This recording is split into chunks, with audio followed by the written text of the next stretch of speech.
You know how there are certain rules in business that just feel true? Like things that are just common sense. But what if the data we use to prove them is, well, secretly broken? For decades, a hidden problem has been undermining some of the biggest ideas out there, and it's not about the ideas themselves, it's about how we've been measuring them. Today, we're going to dive into a phenomenon called measurement malaise. So let's kick things off with what seems like a simple question. Does having a good board of directors, an independent one, actually make a company perform better? Your gut probably says, yeah, of course it does. But for years, an absolute mountain of research came back with a baffling answer. Nope, not really. And that mystery is where our story begins. 0.029. Get a good look at that number. After decades of studies, that was the official scientific correlation between having a good board and a company's financial success. I mean, that's basically zero. It's nothing. For years, this number told the business world that all the effort, all the focus on good governance was pretty much a waste of time. But what if the problem wasn't the idea? What if the problem was the ruler they were using to measure it? So here's how we're going to break this down. First, we'll look at the puzzle itself. Then we're going to diagnose the sickness that's lurking in the data. After that, we'll check out a 5-step cure, and then, the really fun part, we'll reveal the surprising new results and talk about why this whole thing matters so much. Okay, so how did this puzzle go unsolved for so long? Well, for years, researchers like Dan Dalton and Herman Aguinis were just totally perplexed. They kept seeing these tiny, almost non-existent results linking what everyone thought were good governance practices to actual company performance. It just didn't make any sense. And believe me, this wasn't some fringe opinion. This was mainstream thinking. I mean, just listen to this quote from 2007. It basically says there's no logical or historical reason to believe an independent board helps shareholders make more money. It became accepted wisdom, even though it just felt wrong. So what in the world was going on? The researchers came up with a radical idea. They said the problem wasn't the theory itself, it was a kind of sickness in the data, a measurement malaise. The studies weren't necessarily wrong. They were just measuring the right things in a very, very wrong way. Now, to really get this, we have to talk about something called construct validity. I know, it sounds super academic, but the idea is actually dead simple. It's just about using the right tool for the job, right? If you want to know how hot it is outside, you use a thermometer, not a yardstick. In research, getting this right isn't just important, it's everything. So this data sickness had two main symptoms. The first one is basically using a contaminated or incomplete measure. It's like trying to measure a company's profitability by only looking at its total sales. Sure, sales are part of the picture, but they're contaminated by all sorts of costs, so they don't tell you the whole story. The second symptom is a little different. It's when your measurement tool doesn't have enough range. Think about it. Today, pretty much every corporate board is highly independent. If basically everyone gets an A on the test, that grade becomes totally useless for figuring out who's actually doing a better job.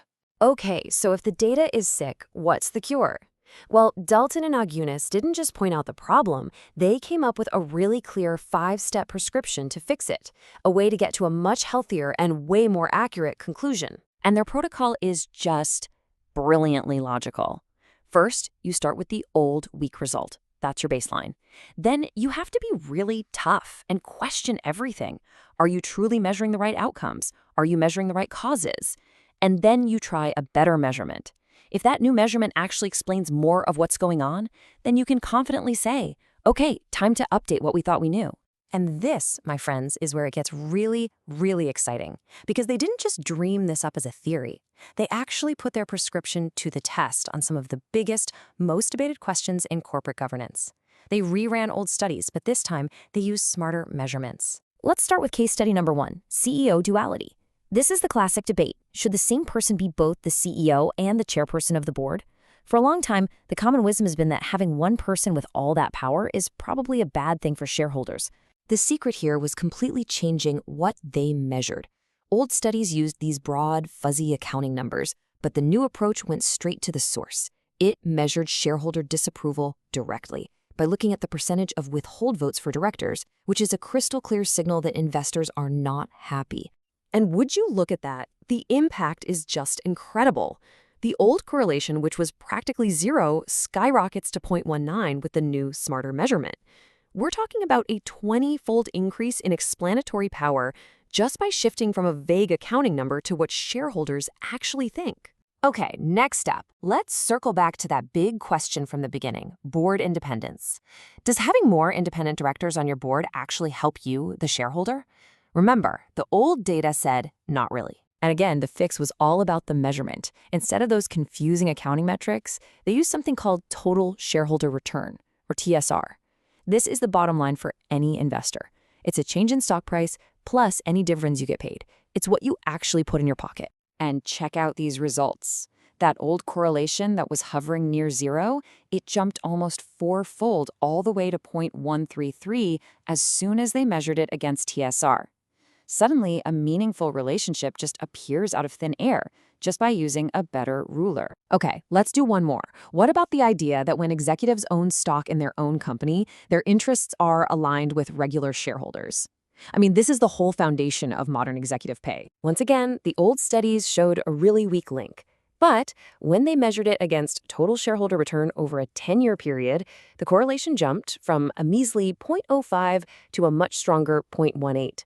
It shows that when executives have skin in the game, it has a powerful link to creating long-term value.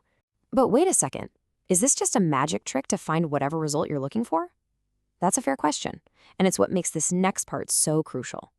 The researchers proved their method was honest by also showing what happens when it doesn't find a connection. They tested a theory that having directors with special interests might actually hurt performance, and they used their best metric, TSR, to measure it. The result? Nothing. Zip. Nada. The correlation stayed tiny. And you know what? That is a fantastic result because it proves the method is honest. It's a tool for finding the truth, not for confirming what you already believe. So when you zoom out from all this, what's the big moral of the story? Well, this isn't just about corporate boards and complicated research. It's about how we think, how we learn, and why we should always question the data we're handed. Here's the bottom line. How you measure something can completely flip the answer on its head. It means a lot of the common knowledge we hear might be built on a shaky foundation of bad data, and a tiny, nearly zero correlation.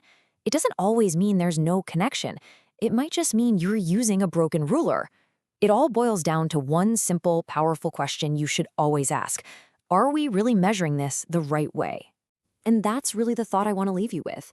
This idea doesn't just apply to business research. It applies everywhere, in education, in sports, in medicine, even in how we track our own goals. So think about it. What other facts that we all just accept as true might actually be symptoms of this measurement malaise, just waiting for someone to come along with a better, smarter yardstick?